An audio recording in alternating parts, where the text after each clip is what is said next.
Hey coucou tout le monde! J'avais envie de faire cette vidéo ce soir sur le thème du non, sur le savoir dire non. Parce que je me suis rendu compte, et je vais parler pour moi parce que je préfère prendre mon exemple plutôt que de parler dans une généralité. Et comme toujours, ça peut peut-être faire écho en vous ou pas. Et en fait, tout est ok.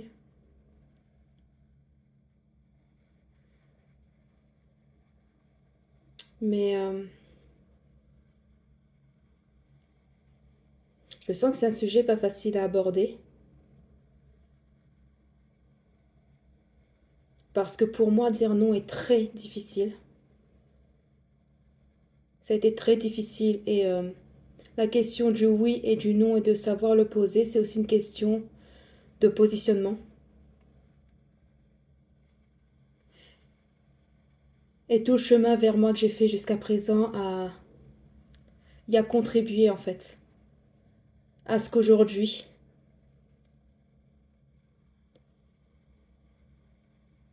j'arrive.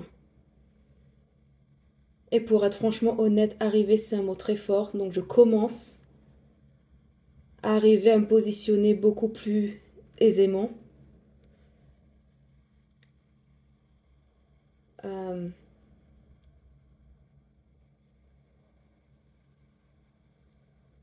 dans l'espoir que ça devienne fluide dans tous les domaines de vie.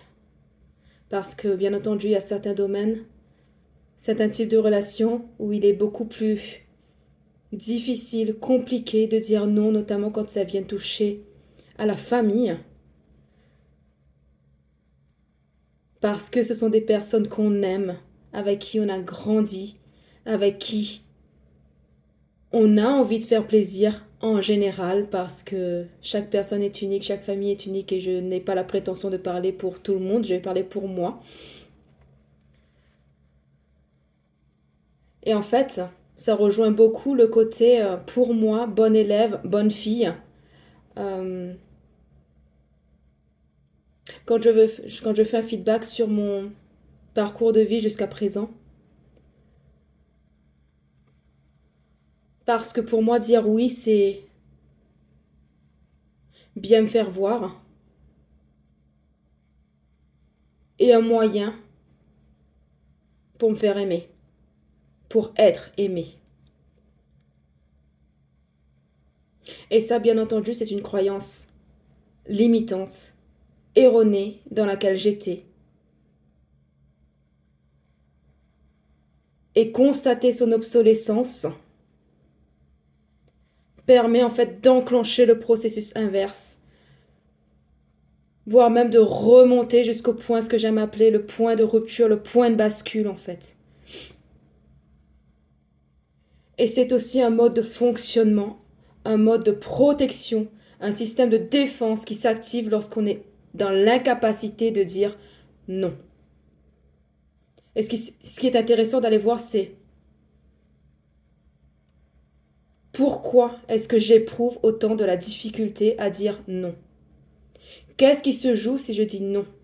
Qu'est-ce que je risque si je m'affirme, je me positionne et que je m'écoute en fait vraiment d'être dans mon authenticité et de dire qu'en fait non, là cette fois-ci j'en ai pas envie, j'ai pas envie de sortir, j'ai pas envie de faire ça, j'ai pas envie d'apporter mon aide parce que je suis fatiguée, j'ai pas envie parce que je suis humaine et que là franchement j'ai d'autres chats à fouetter.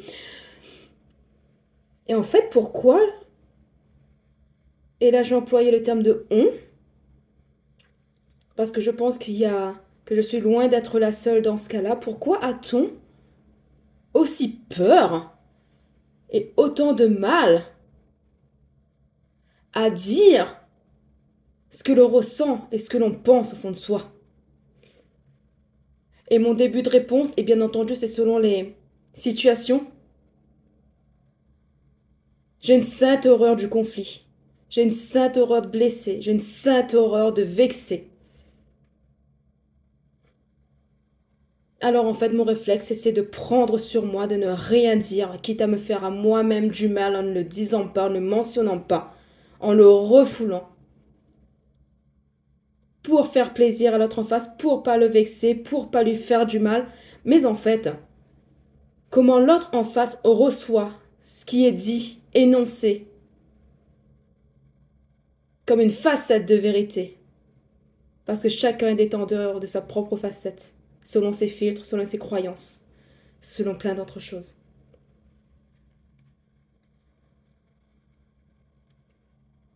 En fait, ça appartient à la personne d'en face. Ce que ça vient générer en lui, en elle, c'est de sa responsabilité comment il souhaite recevoir l'information qu'il recevra.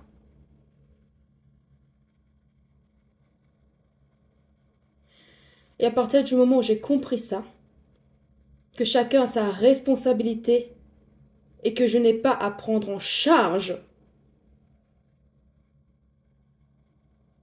l'émotionnel de l'autre, eh bien en fait je peux poser ce qui est juste pour moi.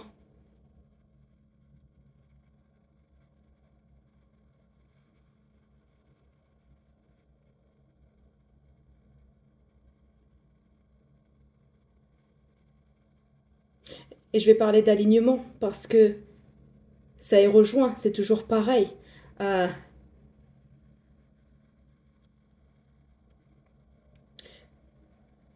J'aime pas délimiter, mais en même temps, c'est un fait, c'est un constat. Je suis humaine et c'est comme ça. Nous détenons tous une part égotique et de mental qui est là et qui lui aussi tente de vivre, de survivre et de nous protéger. Parfois à tort parce qu'il s'y prend mal, parce qu'il croit bien faire, alors qu'en fait c'est fondé sur une notion, une programmation erronée, voire qui ne nous appartiennent pas. Et lorsque je pose ça, je pense notamment au domaine du transgénérationnel, à commencer par notre cercle familial proche et à remonter au-delà dans les générations de nos ancêtres, de nos aïeux, qui nous ont transmis au travers de nos gènes beaucoup de choses extraordinaires, des ressources, des talents, des dons, des réflexes. Mais en même temps, la lumière ne peut exister sans l'ombre. Le bien ne peut exister sans mal. Ce serait erroné comme notion. Et bien là, c'est pareil pour les bagages transgénérationnels. Autant on reçoit dans nos gènes des bonnes choses, autant on en reçoit aussi des moins bonnes. Et ça crée un conditionnement physique, énergétique, psychologique, morphologique,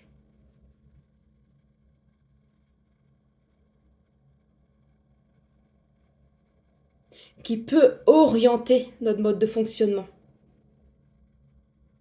de manière inconsciente. Et c'est en cela où c'est important, ce chemin vers soi, d'aller regarder, d'aller découvrir, d'aller vers sa propre vérité, qui permet d'aller vers sa propre essence, d'aller vers véritablement qui l'on est. Et sur ce chemin vers soi, il y a cette étape aussi de passage, de positionnement, parce que se positionner, c'est aussi se respecter et s'aimer. Et lorsque l'on s'aime, on n'a plus besoin d'avoir insatiablement besoin, comme une sorte de survie vitale, que l'amour vienne de l'extérieur et aller piocher ailleurs et qui conditionne notre façon de faire, d'agir, de parler, d'être.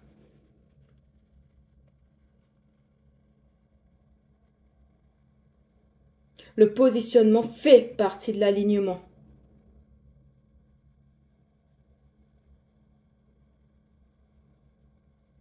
Le positionnement permet d'avancer. Sortir d'une sorte de stagnation qui est là. Mais encore, pour pouvoir se positionner, faut-il savoir ce que l'on souhaite. Souhaite-t-on rester là où on est actuellement ou souhaite-t-on autre chose? Est-ce que je m'épanouis là, dans cet état d'esprit-ci, dans mon mode de vie actuel? Ou en fait, est-ce que je souhaite autre chose de plus joyeux, de plus épanouissant?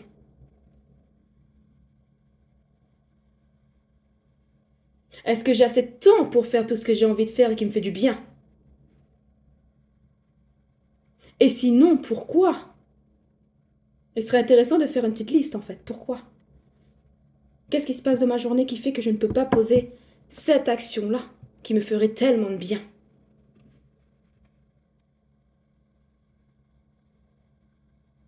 Et peut-être que là, je constaterai que, effectivement, je suis là pour un tel, pour un tel, pour un autre tel, pour un autre tel. Mais en fait, pour moi, qu'est-ce que je me suis autorisé pour moi aujourd'hui?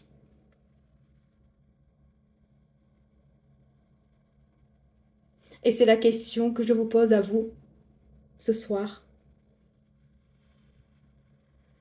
En cette veille, il me semble, de nouvelle lune,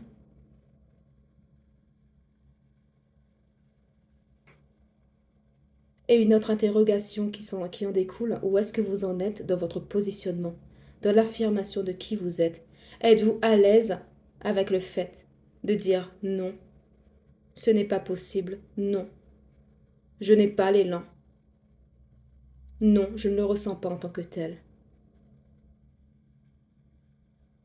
sans avoir à vous justifier, à culpabiliser, à avoir honte.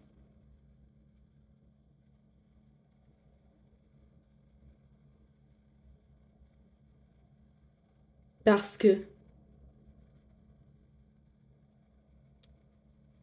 si le oui et le non existent,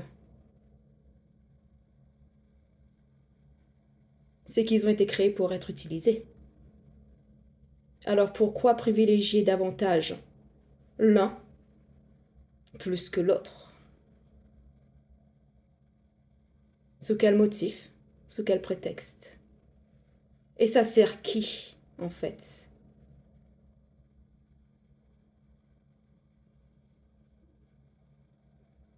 Est-ce que c'est aidant ou est-ce que c'est bloquant?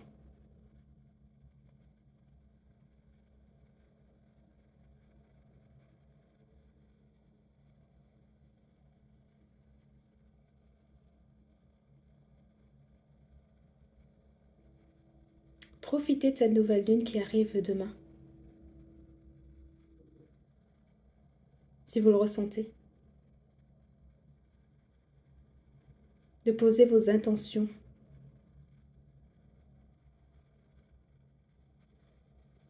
Si vous tombez sur cette vidéo,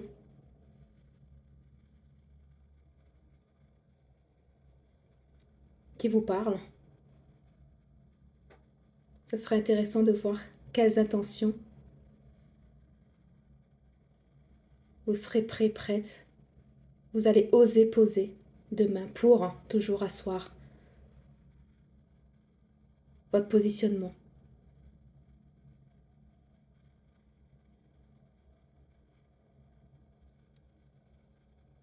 Pour être plus ancré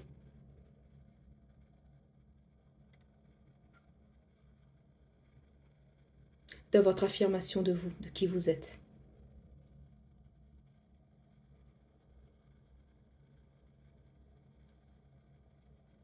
Pour vous respecter davantage.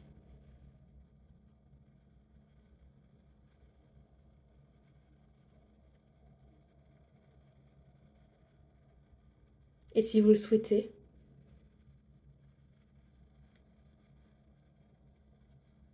nous pouvons même en discuter.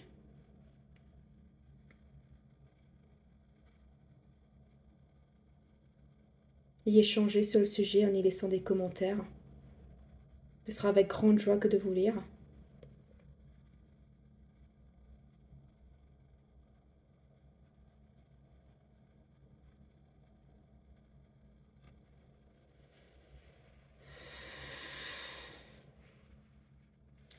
vous souhaite de passer une très très belle soirée. Et un bon dimanche de nouvelle lune demain. À bientôt.